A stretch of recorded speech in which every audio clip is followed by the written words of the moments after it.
അസ്സലാമു അലൈക്കും വറഹ്മത്തുള്ളാഹി വബറകാതുഹു. അൽഹംദുലില്ലാഹ് അല്ലദീ ഹദാനാ ലിഹാദാ വമാ കുന്നാ ലിനഹ്തദിയ ലൗലാ അൻ ഹദാനല്ലാഹ്. അല്ലാഹുമ്മ സ്വല്ലി അലാ മുഹമ്മദിൻ വഅലാ ആലി മുഹമ്മദിൻ കമാ സ്വല്ലൈത അലാ ഇബ്രാഹീമ വഅലാ ആലി ഇബ്രാഹീം. അല്ലാഹുമ്മ ബാരിക് അലാ മുഹമ്മദിൻ വഅലാ ആലി മുഹമ്മദിൻ കമാ ബാറക്ത അലാ ഇബ്രാഹീമ വഅലാ ആലി ഇബ്രാഹീമ ഇന്നക ഹമീദും മജീദ്. اللهم رب اشرح لي صدري ويسر لي أمري واحلل عقدة من لساني يفقهوا قولي.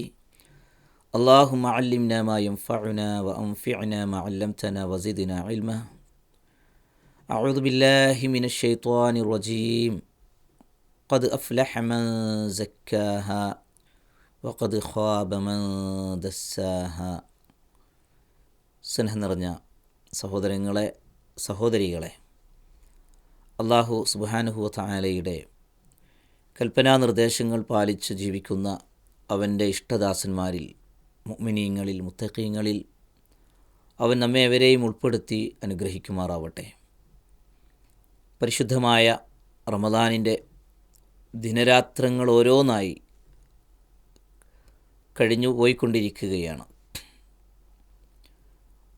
റമദാനാണെങ്കിലും പരിശുദ്ധമായ ഹജ്ജ് കർമ്മമാണെങ്കിലും ദിനേന നമ്മൾ നിർവഹിച്ചു കൊണ്ടിരിക്കുന്ന 5 നേരം നിർവഹിച്ചു കൊണ്ടിരിക്കുന്ന നമസ്കാരങ്ങൾ, ഇവയുടെ എല്ലാം തന്നെ ലക്ഷ്യം നമ്മുടെ ആത്മാവിനെ, നമ്മുടെ മനസ്സിനെ ശുദ്ധീകരിക്കുക എന്നുള്ളത് തന്നെയാണ്. ഈ ഇബാദത്തുകളിലൂടെ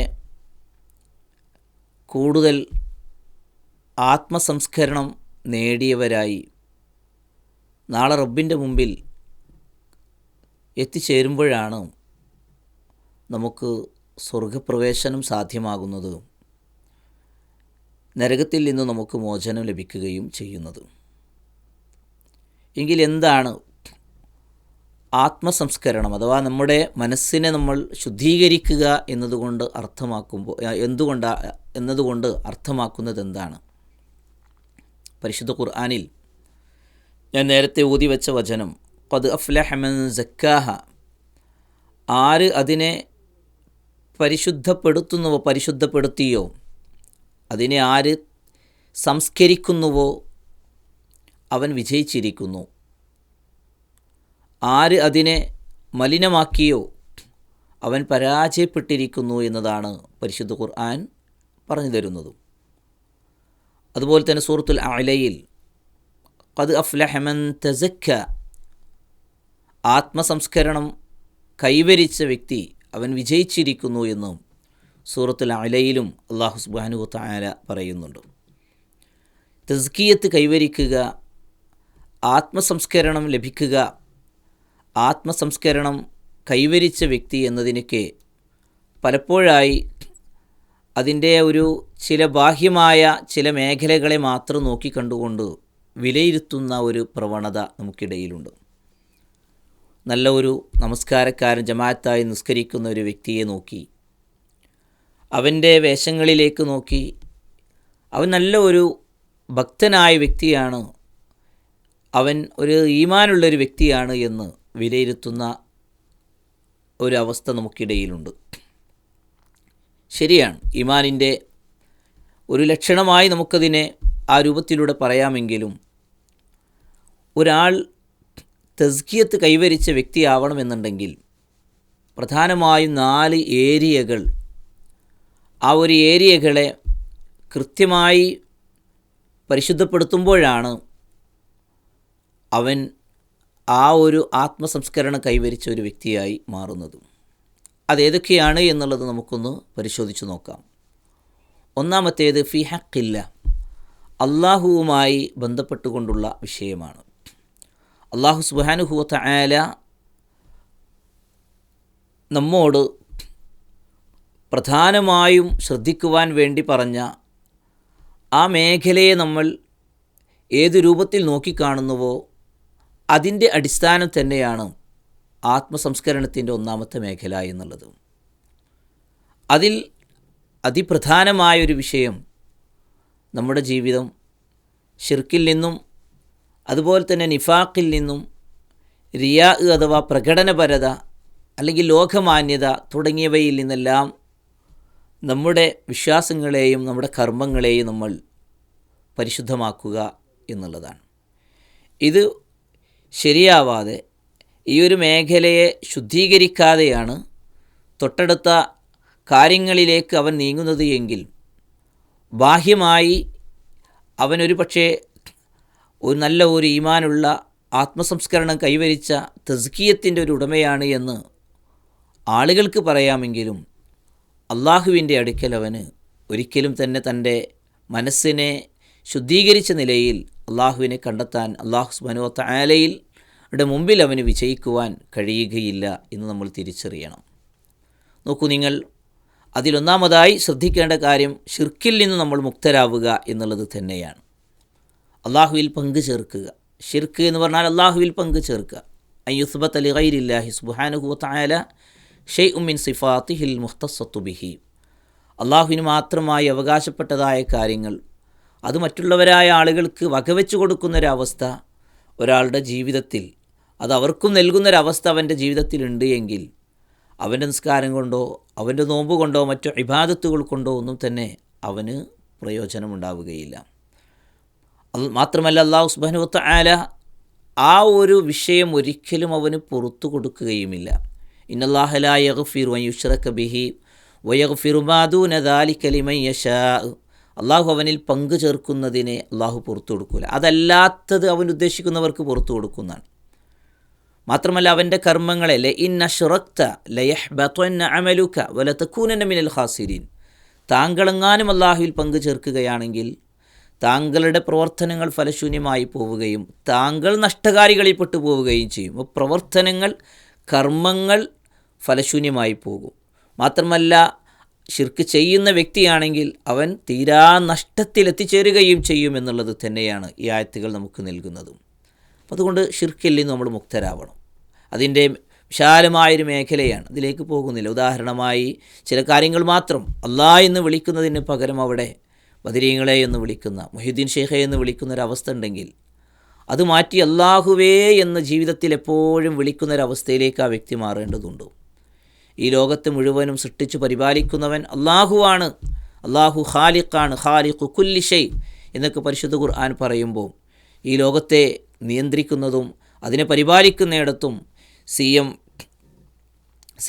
സി എമ്മിനെ പോലെയുള്ള ആളുകൾക്ക്, മുഹ്യിദ്ദീൻ ഷെയ്ഖ് റഹ്മത്തുള്ളാഹി അലൈഹിയെ പോലെയുള്ള ആളുകൾക്ക്, റിഫാഇ ഷെയ്ഖ് തുടങ്ങിയിട്ടുള്ള ആളുകൾക്കെല്ലാം അതിലൊക്കെ പങ്കുണ്ട്, അവരൊക്കെയാണത് ചെയ്യുന്നത് എന്നിങ്ങനെയുള്ള ഒരു വിശ്വാസങ്ങൾ വെച്ചു പുലർത്തിക്കൊണ്ട് ഇസ്ലാമിൻ്റെ മറ്റു കർമ്മങ്ങൾ ഒരാൾ ചെയ്യുന്നത് കൊണ്ട് ഒട്ടും തന്നെ പ്രയോജനപ്പെടുകയില്ല. കാരണം അവൻ അല്ലാഹുവിൽ പങ്കു ചേർക്കുന്നൊരവസ്ഥയിലൂടെയാണ് പോകുന്നത്. രണ്ടാമത് ശ്രദ്ധിക്കേണ്ട ഒരു വിഷയം എന്ന് പറയുന്നത് ഷിർക്കിൽ അസ്ഗർ, അതിൽ നിന്ന് നമ്മൾ മുക്തരാകുക എന്നുള്ളത്. അഥവാ എന്താണത് ഉദ്ദേശിക്കുന്നത്? അള്ളാഹുവിൻ്റെ പ്രീതി മാത്രം ആഗ്രഹിച്ചുകൊണ്ട് ചെയ്യേണ്ട കാര്യങ്ങൾ, അത് ഭൗതികമായ മറ്റു താല്പര്യങ്ങൾക്ക് വേണ്ടിയിട്ട് ചെയ്യുക എന്നുള്ളതാണ്. ആ ഒരു കാര്യം ചെയ്യുമ്പോൾ അത് മറ്റുള്ള ആളുകൾക്കത് അറിയില്ല. ഇവൻ ഇന്നതുകൊണ്ടാണത് ചെയ്യുന്നത് എന്നുള്ളത് അറിയില്ല. മറ്റുള്ളവരുടെ മുമ്പിൽ അവൻ നല്ല ഒരു വ്യക്തിയാണ്, നല്ല ഈമാനുള്ള ഒരു വ്യക്തിയായിട്ട് ആയിരിക്കും അവൻ പ്രത്യക്ഷപ്പെടുന്നത്. പരലോകത്തെത്തുമ്പം അല്ലാഹു സുബ്ഹാനഹു വ തആല അത് പുറത്തു കൊണ്ടുവരുന്ന അവസ്ഥ നമുക്ക് ഹദീസിൽ കാണാൻ കഴിയും. വിചാരണക്കെടുക്കുന്ന ആദ്യത്തെ 3 വ്യക്തികളെ എണ്ണിയപ്പോൾ ഒരാൾ ഖുർആൻ പഠിച്ച് ആളുകളെ പഠിപ്പിച്ചു കൊടുത്ത വ്യക്തിയാണ്, ധർമ്മിഷ്ഠനാണ്. രണ്ടാമത്തെയാൾ, മൂന്നാമത്തെയാൾ അള്ളാഹുവിൻ്റെ വഴിയിൽ രക്തസാക്ഷിയായ വ്യക്തിയാണ്. എന്താണ് നിങ്ങൾക്ക് നൽകിയ അനുഗ്രഹങ്ങൾക്ക് ചെയ്തത് എന്ന് ചോദിക്കുമ്പോൾ ഞങ്ങൾ ഖുർആൻ പഠിക്കുകയും പഠിപ്പിക്കുകയും ചെയ്തു, ദാനധർമ്മങ്ങൾ ധാരാളമായി ചെയ്തു, നിൻ്റെ വഴിയിൽ രക്തസാക്ഷിയാകുന്ന അവസ്ഥയിൽ ഞാൻ ഇസ്ലാമിൻ്റെ വഴിയിൽ ഞാൻ പരിശ്രമിച്ചിട്ടുണ്ട് എന്ന് പറയുമ്പോൾ നിങ്ങൾ കളവാണ് പറയുന്നത് എന്ന് പറഞ്ഞുകൊണ്ട് നീ നല്ല ഒരു ഖാരി ആണ് എന്നറിയപ്പെടാൻ വേണ്ടിയിട്ടാണ് ഖുർആൻ നീ പഠിക്കുകയും ആളുകളെ പഠിപ്പിക്കുകയും ചെയ്തത്. നീ ആളുകൾക്കിടയിൽ ഒരു ധർമ്മിഷ്ഠനാണെന്ന് അറിയപ്പെടാൻ വേണ്ടിയിട്ടാണത് ചെയ്തത്. നീ ഒരു ധീരയോദ്ധാവാണെന്നറിയപ്പെടാൻ വേണ്ടിയിട്ടാണ് നീ ദീനിൻ്റെ വഴിയിൽ പരിശ്രമിച്ചത്, അങ്ങനെ നീ രക്തസാക്ഷിയായത് എന്ന് പറഞ്ഞുകൊണ്ട് അവരുടെ മനസ്സിൻ്റെ ഉള്ളിലുള്ള കാര്യങ്ങളെ പുറത്തു കൊണ്ടുവന്ന് അവരത് ബോധ്യപ്പെടുത്തിയതിന് ശേഷം നരകത്തിലേക്ക് അവർ കൊണ്ടുപോകുന്ന ഒരു അവസ്ഥ ഹദീസിൽ നമുക്ക് കാണുവാൻ കഴിയും. അവർ പരാജയപ്പെട്ടു പോയത് അവർ ഈ ഒരു വിഷയത്തിൽ അള്ളാഹുവിൻ്റെ പ്രീതി മാത്രം ആഗ്രഹിച്ച് ചെയ്യേണ്ട കാര്യങ്ങൾ അത് വഴിമാറി ചെയ്തു എന്നുള്ളത് തന്നെയാണ്.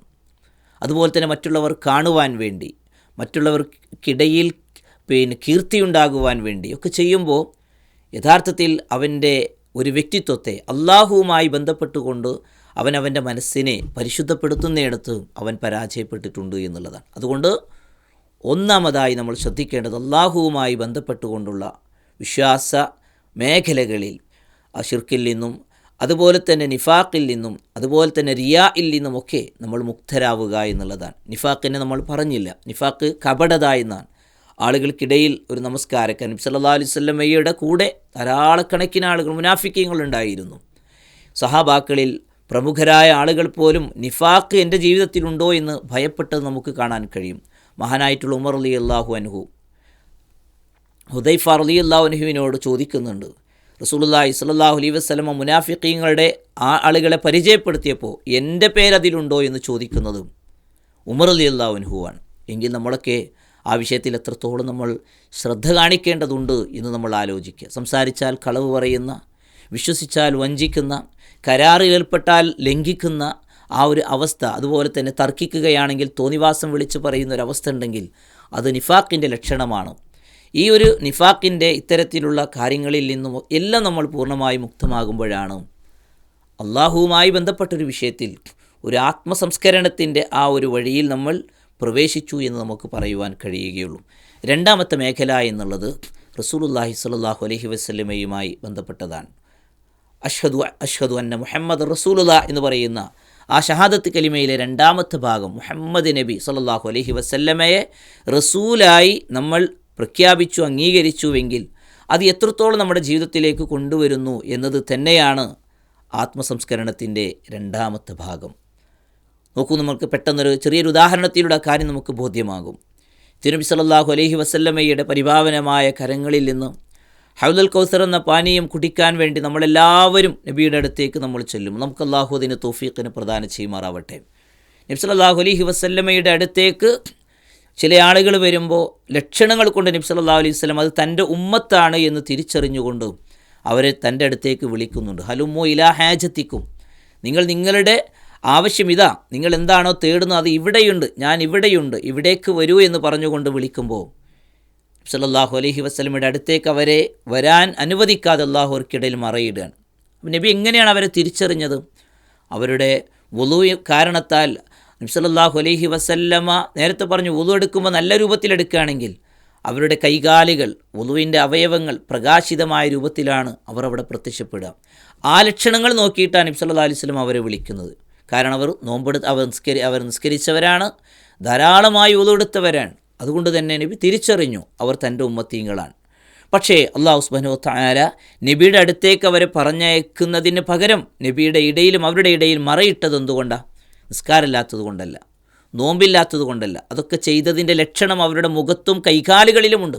പക്ഷേ ആ ഒരു സമയം അവർക്ക് എന്ത് പറ്റി എന്നുള്ളത് അള്ളാഹു വിശദീകരിക്കുന്നുണ്ട്. ഇന്നക ലാ തദ്രി മാ അഹ്ദസു ബഅദക്, നിനക്കറിയില്ല നിൻ്റെ കാലശേഷം എന്താണവർ ദീനിൽ കടത്തിക്കൂട്ടിയത് എന്നുള്ളത് നിനക്കറിയുകയില്ല എന്നാണ് അല്ലാഹു സുബ്ഹാനഹു വ തആല അതിന് കാരണം പറയും. എപ്പോൾ നബി പറയും ഉമ്മത്തി ഉമ്മത്തി, എൻ്റെ ഉമ്മത്താണല്ലോ അവർ, അള്ളാഹു അവരെ എൻ്റെ അടുത്തേക്ക് പറഞ്ഞയക്ക് എന്ന് പറയുമ്പോഴാണ് ആ പറയുന്നത്.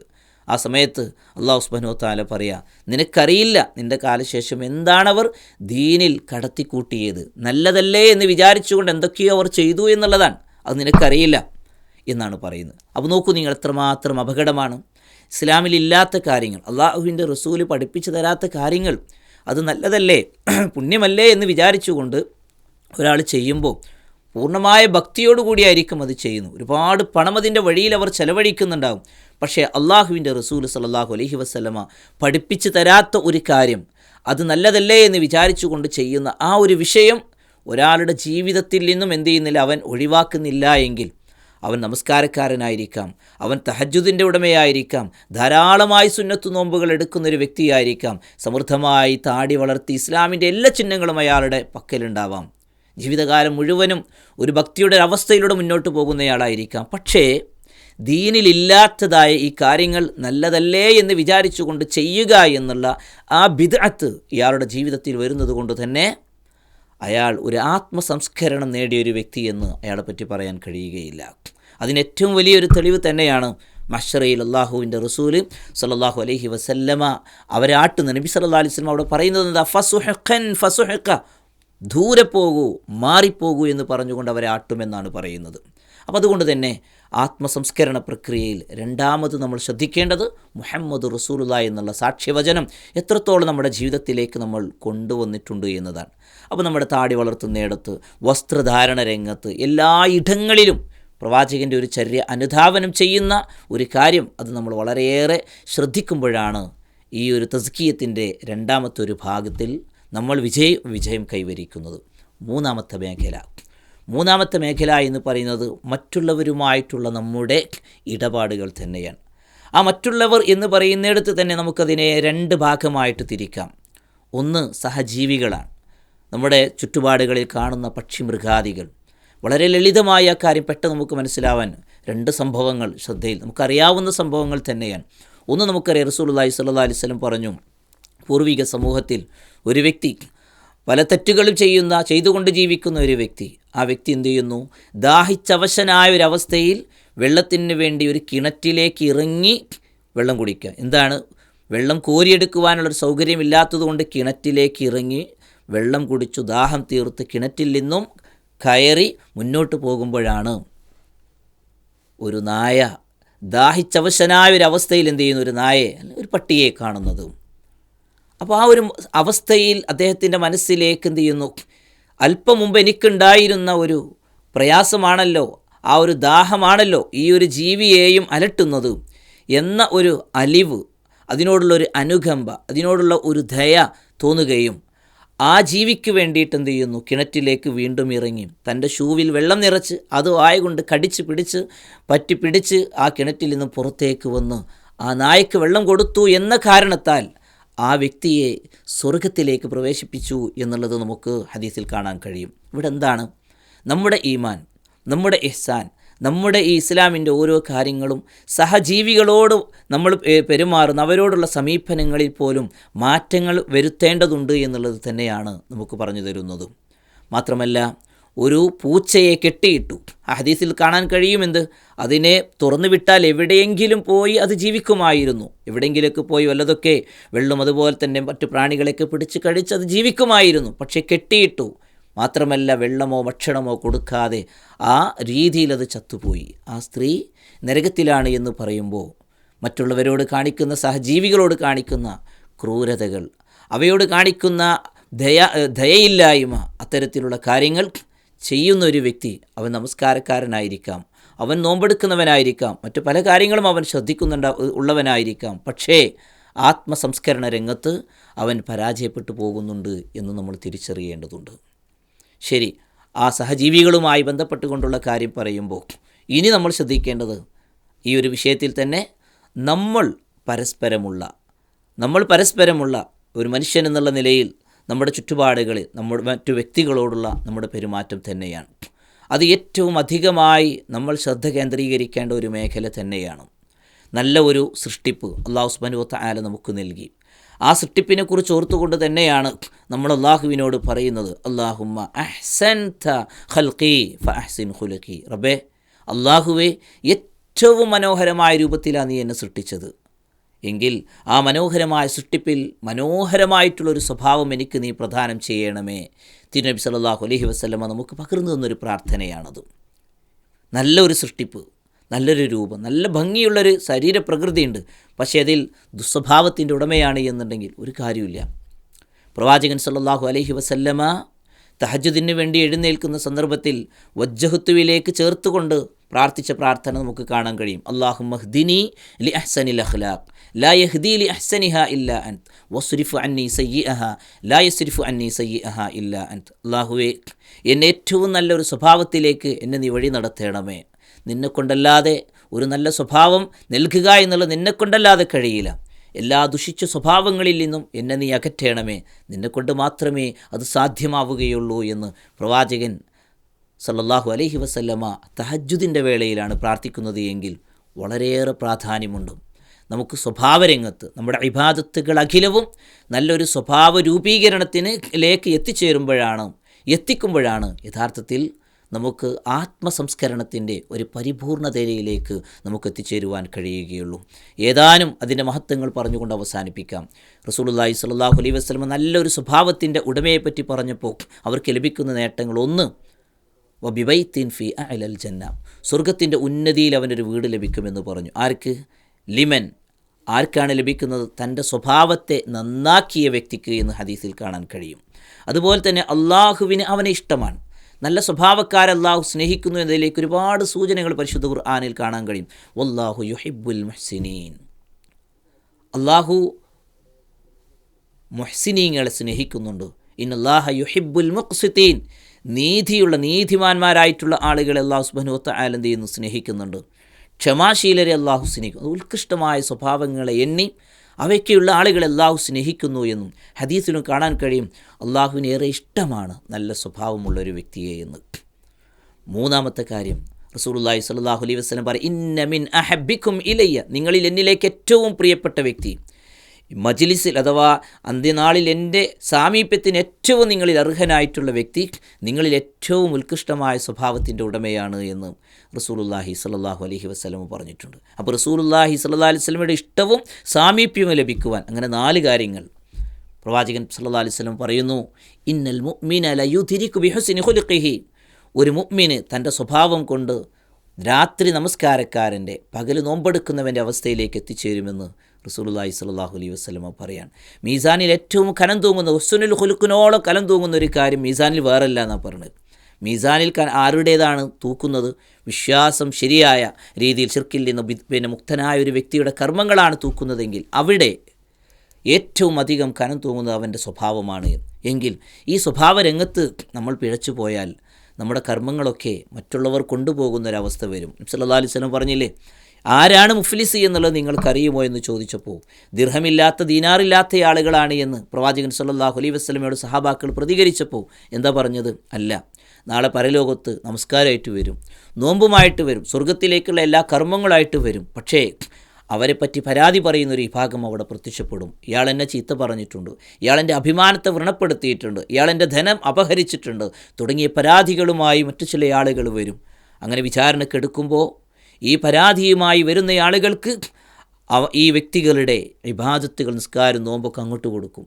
എന്നിട്ടും എന്തു ചെയ്യാണ്? അവർക്ക് ഇനിയും ഒരുപാട് അവരുടെ ദുസ്വഭാവം കൊണ്ട് ഒരുപാട് കാര്യങ്ങൾ ബാക്കിയാണ് എങ്കിൽ വരുന്നവരുടെ തിന്മകൾ ഈ വ്യക്തികൾ പേറേണ്ടി വരികയും ഈ വ്യക്തികൾ ഏറ്റെടുക്കേണ്ടി വരികയും അങ്ങനെ ഈ കർമ്മങ്ങൾ കൊണ്ട് വിജയിച്ച എന്നാൽ സ്വഭാവരംഗത്ത് പരാജയപ്പെട്ടു പോയ വ്യക്തി നരകത്തിലേക്ക് വലിച്ചെറിയപ്പെടുകയും ചെയ്യുന്ന ആ വ്യക്തികൾക്കാണ് ആര് എന്ന് പറയുന്നത്?